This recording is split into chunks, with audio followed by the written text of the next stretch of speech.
안녕하세요. 역사를 사랑하는 박소입니다. 오늘은 제갈공명 생애에 대해서 한번 알아보겠습니다. 제갈량의 생애는 크게 형주 시절, 청나라 시절, 유비가 죽기 전 그리고 유비 아들 일선대에 이르러 남정과 북보를 한 시기로 나눌 수 있습니다. 친형 제갈근이 있고 누나 이명, 친동생 제갈근이 있었다고 합니다.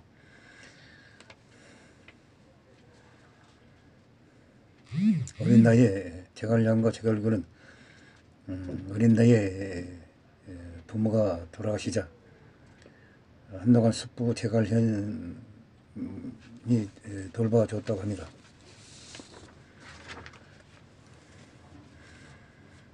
형인 제갈근은 강릉으로 내려간 뒤 성권이 가신으로 들어가서 생계를 책임지기로 하고 제갈량이 가문이 당원주가 되어 일족들을 이끌고 형제로 피난 갔습니다. 이 일로 인해 제갈량은 성권에게는 매우 우호적인 상황이 된 반면 저자는 불구대천이었다고 합니다.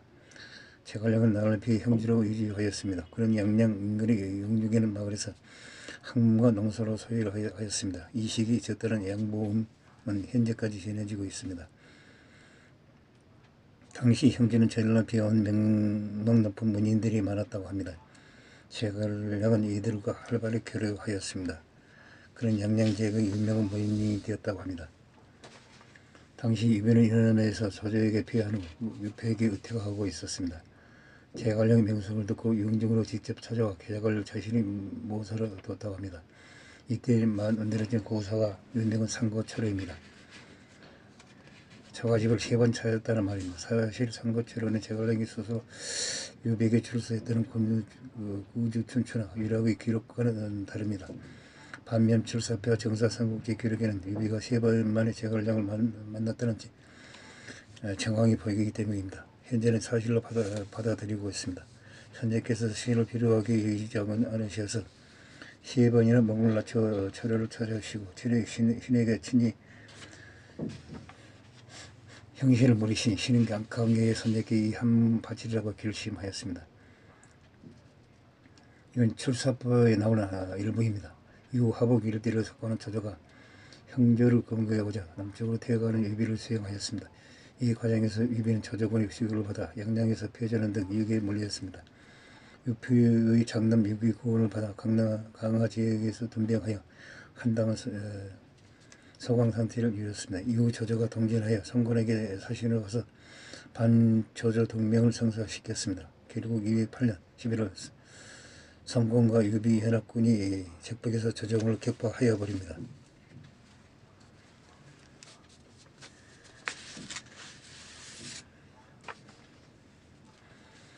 형조 남부를 장악한 유비는 이후 서쪽을 차지한 계획을 세웁니다. 211년 한정의 장로가 유장을 공격하였습니다. 유비는 이를 구원한다는 명목으로 서촌을 출병하였습니다. 결국 212년 유비와 유장과 전쟁이 벌어집니다. 형주 병력을 이끌고 서쪽으로 진격하게 됩니다. 방통이 서쪽을 정발하다 방통이 낙봉판에서 죽게 됩니다. 제갈량은 군대를 이끌고 참전하는 것으로 되어 있으나 실제로는 유비와 방통이 부족한을 공격하기 바로 서쪽으로 진공을 하였다고 합니다.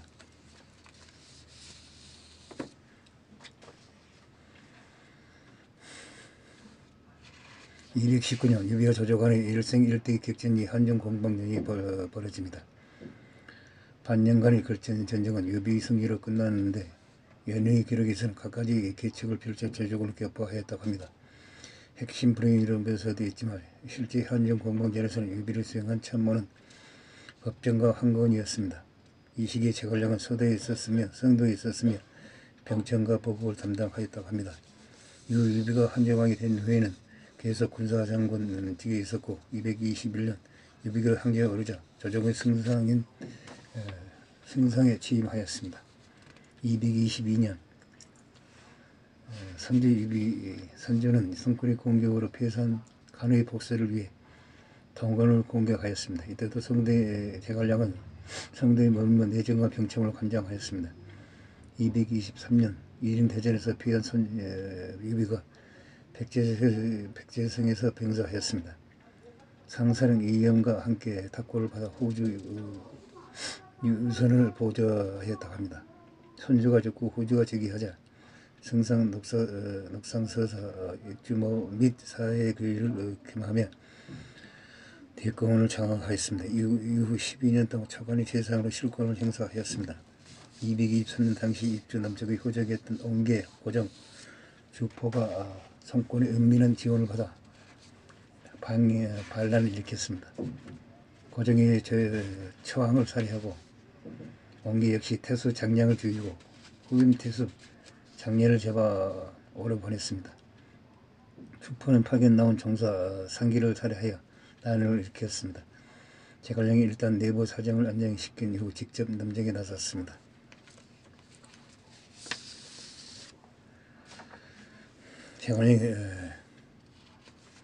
제갈량이 북부를 계획되는 입주 북부의 중심지인 한정에서 출발합니다. 삼성이기 당시 한정은 문신임에 둘러싸인 상대적으로 한정한 문신임 지역이었다고 합니다. 한정은 한강 유비 비어가는 평야가 북쪽의 진영산맥과 남쪽의 대파 산맥으로 둘러싸인 군사적 요충지로서 남쪽으로는 풍년은 서천 문제의 평야에 닿았고 북쪽으로는 유수를 넘어 북서쪽의 서량 하사주랑 건조지대를 통할 수 있었습니다. 제갈량이 북벌에서 즐겨온 전투는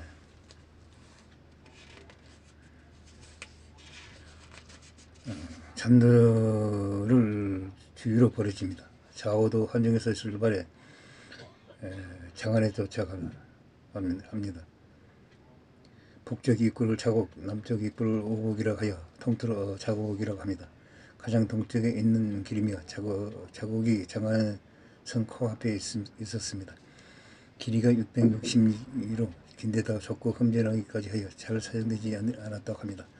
당랑도 한역에서 출발해 좌우도로 따라가다가 낙성계 북쪽으로 흘러져 장성으로 나오는 길입니다. 길이는 420리, 낙곡도로도 합니다. 길이와 위치가 모두 애매해서 제갈량이 북벌 때는 사용되지 않았고 나중에 유가촉을 경영할 때 한번 사용하였다고 합니다.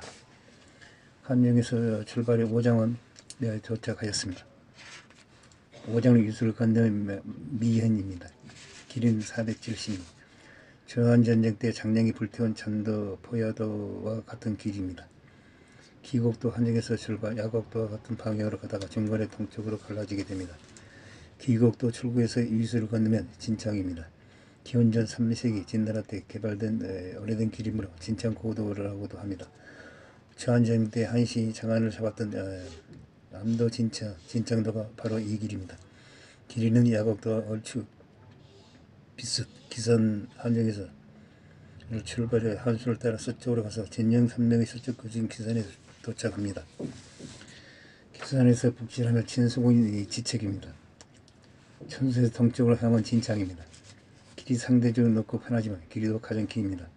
227년 제갈량의 유조를 명목으로 위나라에서 대한 불군을 일으켰습니다. 출전하기 앞서 올려진 상징이 바로 유명한 출사표입니다. 350자로 되어 있다고 합니다. 228년 제갈량은 사곡, 기곡으로 동시에 진격하였습니다. 이때 사곡의 본지는 제갈량이 지휘하였고 기곡의 파견된 별동대는 지휘관 조원이었습니다. 유의 맹제, 이 나라 맹제는 조진을 도도로 삼아 방어하게 하였습니다. 조진은 장안과 가까운 기곡의 전력을 집중시켰습니다. 제갈량이 사곡의 전체적 옹주 일대의 호족들이 일제히 호응하였다고 합니다. 남한 천수, 안정상부를 점령하게 되었습니다. 이 과정에서 제갈량의 후계자로 평가되는 강유가 기수하였습니다. 이때 이의는 1만인 병사로 진영산부를 나와 장안을 급습하자고 제안을 합니다. 당시 장안은 무능하다고 알려진 관중 도독 하우무가 지키고 있었습니다. 이의는 열흘 동안 신속하게 진군하면 자옥을 지나 장안을 기습하여 하우무를 사로잡을 수 있다고 하였습니다.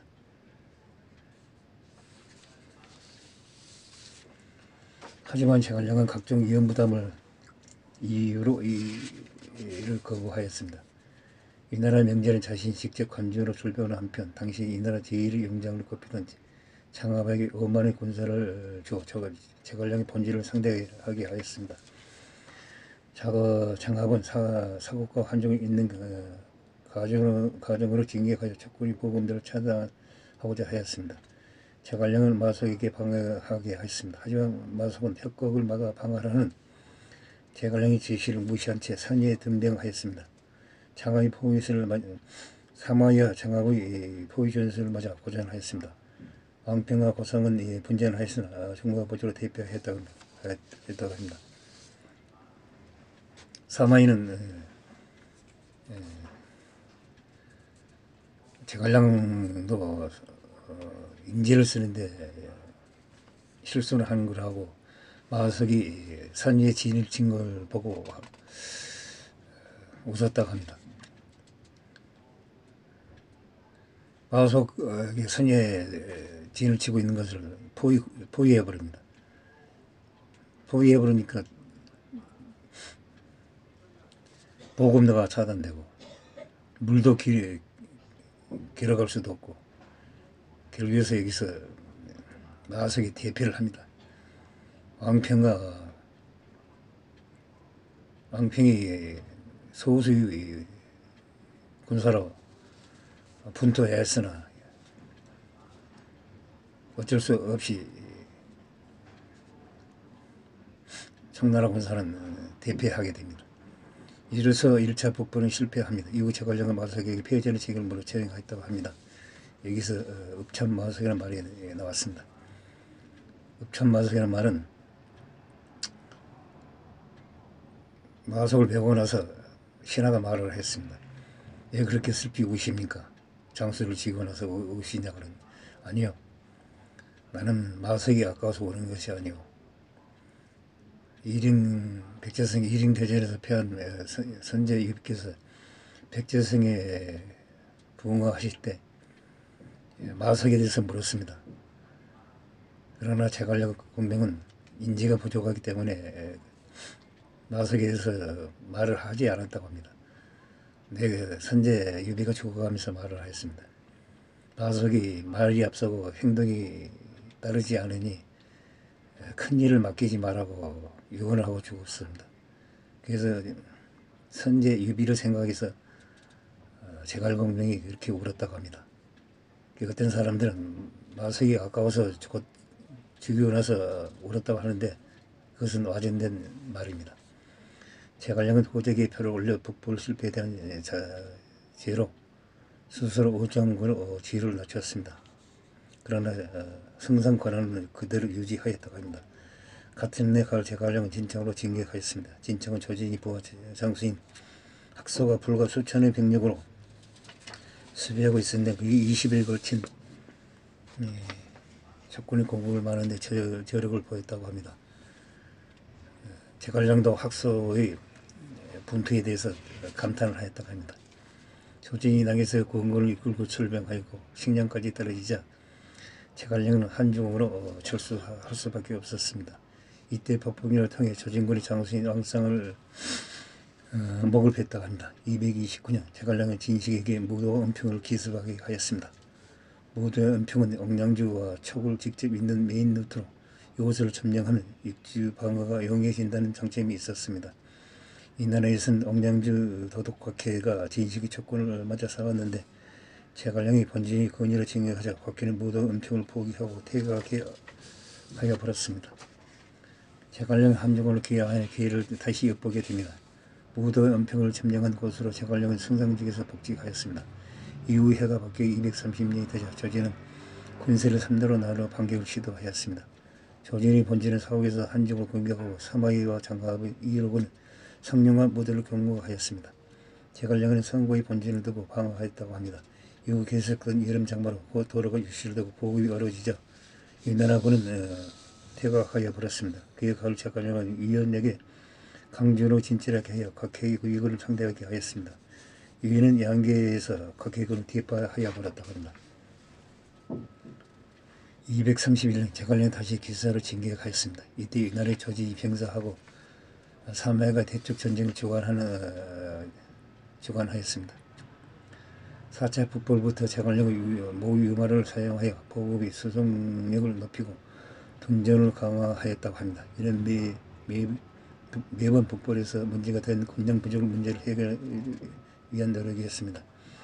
척군은 상계에서 가을 보리를 수확하는 한편 비효과학의 유건을 격파하였습니다.